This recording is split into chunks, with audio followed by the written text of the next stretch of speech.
Well, there, we got a little over 4,000 feet over there of level track. But the drivers, if they haven't already, when they get to turn two, they'll put the pedal to the metal.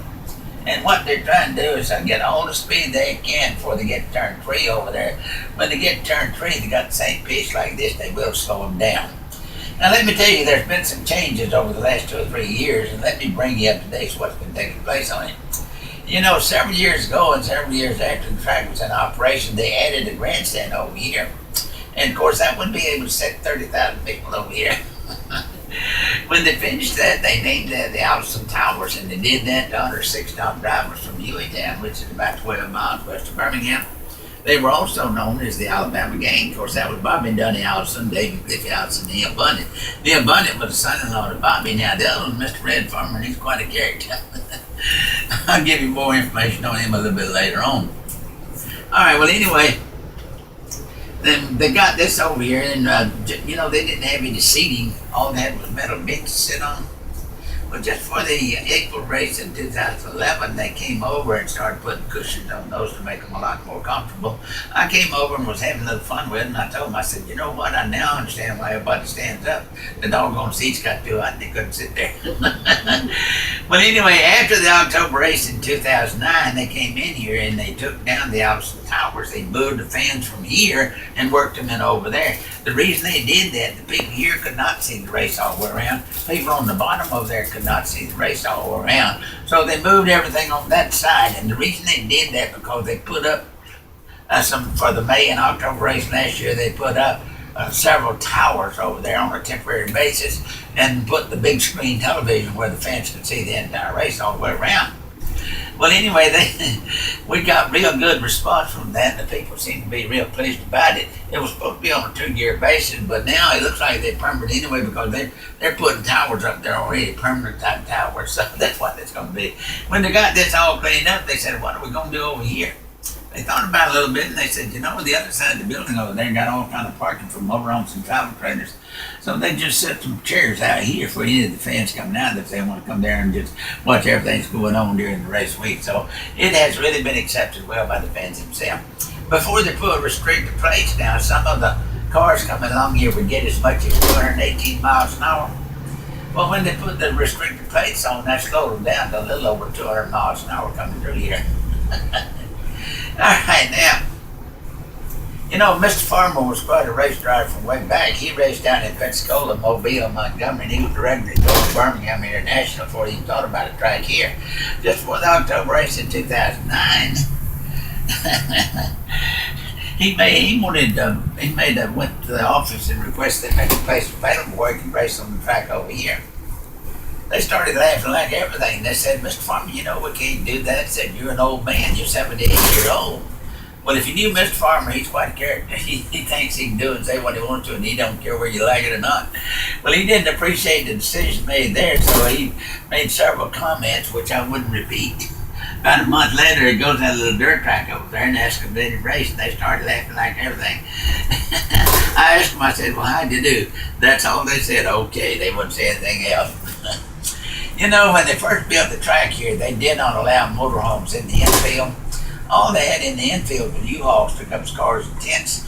Several years after the track was in operation, some of the fans went to the office and requested they make a place available where they could bring motorhomes in as early as Sunday before the race the next Sunday. Well, the people here at the track finally agreed to go along with that, but they knew they had a problem. You see where the yellow line is up there? This is Gate 9 Road up here where they all coming in. Motorhomes and large cars and all come in, a lot of trucks and all, rather. Well, anyway, what they did, they got a little dip right in there. Well, they knew they were going to have to build some bridges to put in there. They came over and built about 4 bridges to put across there. Well, it's now as early as Sunday for the race next Sunday, they will bring a couple of 3 bridges and put them across there for the motorhomes coming in. Well, of course, you know, they can stay there until about Wednesday night. They got to take them out then because the people here by that time have of course got their cars in here and they need to get them on track, start practicing, so they'll have to take those out at that time. Now, either the motorhomes coming in after that can only come in between 5 and 7 at night when they close the track to the cars and open it up for the motorhomes to come in. They solved the little problem they had at that particular time. Now turn three's over here and turn four's on the other side now.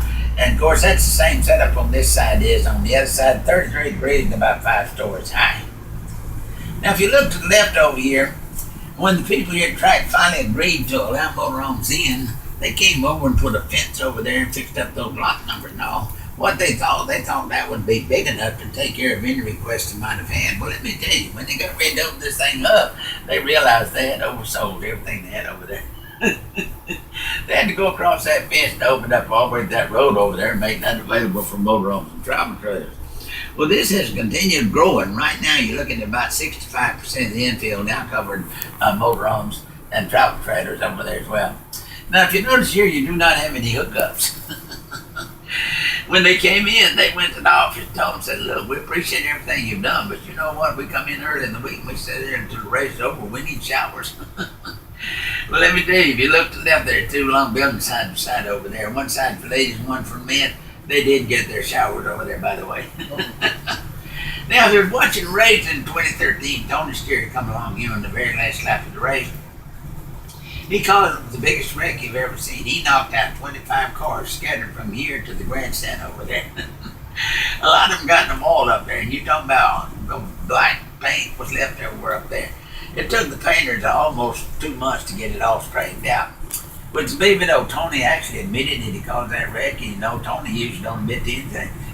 He'll blame everybody else for everything.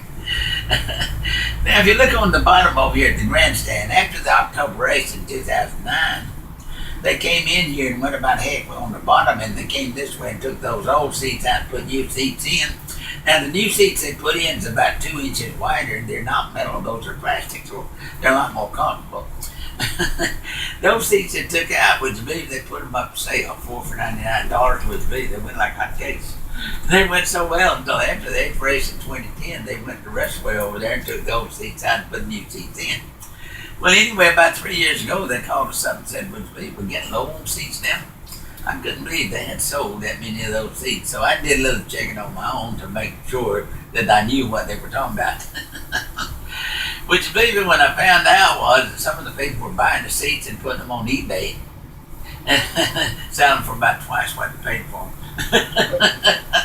Now, all across time over there, that has been changed out since then, so we still got plenty of seats over the warehouse at the present time. Now, if you notice that tall tower over there, it's where the lights are blinking over there now. That is called the scoring tower. That tower is 148 feet tall. It has 7,440 light bulbs up there. During the race going on at the top now, they'll give you the lap number that they're on, but to the right of 1 through 10, they give you the car numbers in that position on the track at that time.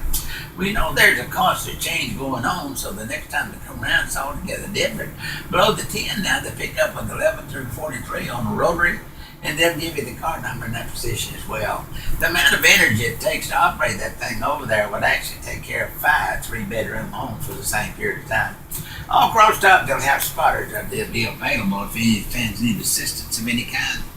And like I said, we're going through on Pit Road over here. Pit Road's a little over 1,800 feet long. And of course, they have a speed limit of 55 miles an hour coming in here. If they catch them exceeding that, they'll penalize them in 1 of 2 ways. They'll make them go around again, or they'll put them at the end of the race. The crews are all sitting behind the wall over there, and of course, when a car comes in, that's when they jump over here and do that. All right, now you notice over to the front side over here. Now, this is where, of course, the Goodyear tire works out of that, and the service station up here is where they're allowed to bring. They're not allowed to bring they'll have to get that through that service station there, and that is 98 octane racing fuel. Well, they got so much going on in here because not this weekend, but next weekend they're going to have the big race. So, you know, I don't know if you remember Davey Allison back in 1993. He and Mr. Farmer came in here to watch Neil Bundy practicing driving. About 25 feet this side of that pole there with the transformer on, Davey crashed his helicopter over there. Neil Bundy ran out there and pulled he and Mr. Farmer out. Of course, Mr. Farmer was hurt, but he was not as bad as Davey. Davey was in real bad shape. They seen him burning him. Of course, he died the next morning. He was right at the top of his career at the present time. We're going to cut back through here now. This is where we were able to get in here a while ago. And we're gonna go around and some part of the field inside there.